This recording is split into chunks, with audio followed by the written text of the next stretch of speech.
Di dalam Al-Quran Allah subhanahu wa ta'ala berfirman, wa idha huyitum bitahiyatin fahayyu bi ahsana minha aw rudduha.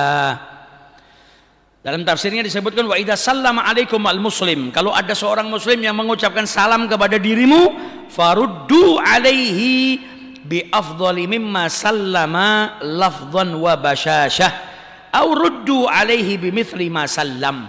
Kalau ada orang yang mengucapkan salam kepada dirimu, maka balaslah salam tersebut dengan yang lebih baik, dengan yang lebih utama, baik itu dengan secara lafal ucapan maupun dengan perangai wajah, akhlak, adab, sopan santun. Balaslah dengan yang lebih baik. Au ruddu alaihi bimithli ma sallam, atau balaslah sesuai dengan apa yang dia salamkan kepada dirimu. Ada orang ketemu sama kita ngucap salam, assalamualaikum. Perintahnya Allah kita balas dengan apa? Sama atau lebih baik. Kalau melakukan yang sama sudah gugur kewajibannya. Kalau melakukan yang lebih baik, gugur kewajibannya dan dapat pahala lagi karena membalasnya dengan yang lebih baik. Jadi balaslah dengan waalaikumsalam atau waalaikumsalam warahmatullahi wabarakatuh. Jadi kalau ada orang yang mengucapkan suatu penghormatan kepada kita, idza huyitum bitahiyatin fahayyu bi ahsana minha aw rudduha. Jadi balaslah dengan yang lebih baik atau yang sama dengan yang diucapkan tadi. Innallaha kana ala kulli syai'in hasiba. Setiap perbuatan manusia itu nanti akan mendapatkan ganjaran, imbalan dari Allah. Yang salam tadi akan dapat balasan dari Allah baik, yang membalas salam tadi akan dapat balasan juga dari Allah Subhanahu wa taala berupa kebaikan. Jadi bahkan di tafsirnya ini tadi disebutkan apa? Lafdhan wa basyashah. Kalau bisa balaslah dengan yang lebih baik, bukan hanya dari lafalnya saja, tapi dari wajahmu yang berseri-seri, dari sopan santunmu, dari akhlakmu, adabmu. Kalau bisa lebih baik daripada yang ucap salam. Kalau yang ucap salam tadi ngucapnya assalamualaikum, misal seperti itu, kita membalasnya dengan yang lebih baik. Waalaikumsalam warahmatullahi wabarakatuh. Apalagi ditambah dengan kalimah-kalimah yang bagus. Apa kabar? Lama tidak ketemu, insya Allah tambah sehat ya. Jadi balaslah dengan yang lebih baik. Karena tujuannya salam tadi apa? Menumbuhkan rasa cinta. Nah kalau setelah jawab salam tapi ngasih kata-kata yang buruk, ya malah tidak ada manfaatnya akhirnya. Akhirnya harusnya manfaat salam tadi menjadikan satu sama lain saling mencintai, malah saling membenci. Assalamualaikum, waalaikumsalam. Saya urip toh, tapi terus mati. Nah ini kan piye ngucap salam kok malah setelah itu dia malah menyakiti hati saudaranya. Dia kan mendoakan saudaranya tadi dapat keselamatan. Waalaikumsalam. Bagimu keselamatan dan rahmat dan keberkahan dari Allah. Harusnya kau jaga dirimu, jangan kau nodai doamu tadi. Jangan ucapkan kata-kata yang menjadikan orang lain tersakiti hatinya. Jadi balaslah dengan yang lebih baik, lafdhan, baik secara lafal, wa basyashah, baik secara akhlak, perangai.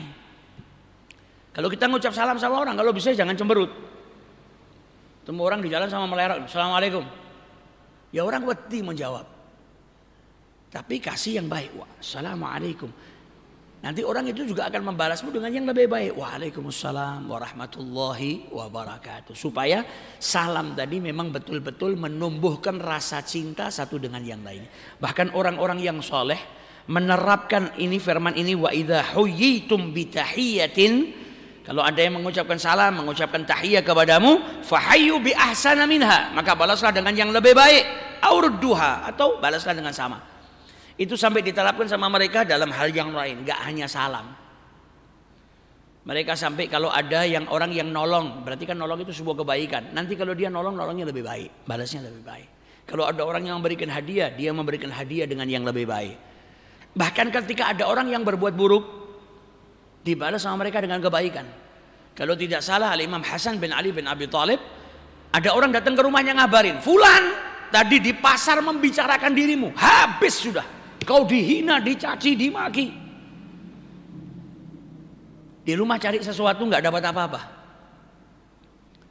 Hartanya saat itu yang beliau miliki apa? Satu ember isinya kurma. Dibawa sama beliau ke rumah orang yang mencaci maki beliau, yang menghina beliau. Diketuk pintu rumahnya, dibuka, kaget. Loh, ini Al Hasan, ini Imam Hasan tadi yang saya caci maki, cucunya Rasulullah. Yang punya rumah takut, jangan-jangan mau ngelabrak saya. Enggak, ternyata bawa hadiah, bawa kurma satu ember. Ditanya, kenapa kau bawa hadiah ini? Ya, di dalam Al-Quran Allah Subhanahu Wa Taala berfirman, wa idza huyitum bi tahiyatin fahayyu bi ahsana minha aw rudduha. Allah Subhanahu Wa Taala berfirman, kalau kau diberikan salam penghormatan, maka balaslah dengan yang lebih baik. Kau tadi menggunjing saya, orang yang menggunjing itu pahalanya, yang dosanya yang digunjing itu diambil, pindah kepada dirinya. Dan yang menggunjing pahalanya dipindahkan ke orang yang dia gunjing. Kau telah menghadiahkan pahalamu kepada saya, dan kau telah mengambil dosa saya pindah kepada dirimu. Ini kebaikan yang luar biasa. Dan saya membalas kebaikan dengan yang lebih baik. Tapi hari ini saya nggak punya apa-apa di rumah kecuali ini kurma ini. Maka ini barang terbaik yang saya miliki hari ini, saya berikan kepada dirimu. Itu yang hibah langsung kapok sudah. Karena dapat teguran yang ngerasuk di dalam hatinya. Ya, kalau kita ada orang yang benci sama kita memang tidak mudah. Ada orang yang menjelek-jelekkan kita, tidak mudah. Maafkan aja nggak mudah. Tapi kalau kita mau dapat derajat yang lebih tinggi, ketika kita tahu, doakan Allahumma hdi. Ya Allah, berikanlah hidayah kepada itu. Ya Rabb, kalau sampai benar apa yang dia katakan, maka maafkanlah saya, ampunilah saya ya Rabb. Tapi kalau sampai yang dia katakan dusta, berarti itu fitnah. Ampuni dosanya ya Rabb. Kita mendoakan dia supaya dapat ampunan. Berarti kita membalas keburukan yang dia lakukan, yang pada hakikatnya dosa kita diambil, pahala dia dihadiahkan kepada kita balas dengan doa yang baik.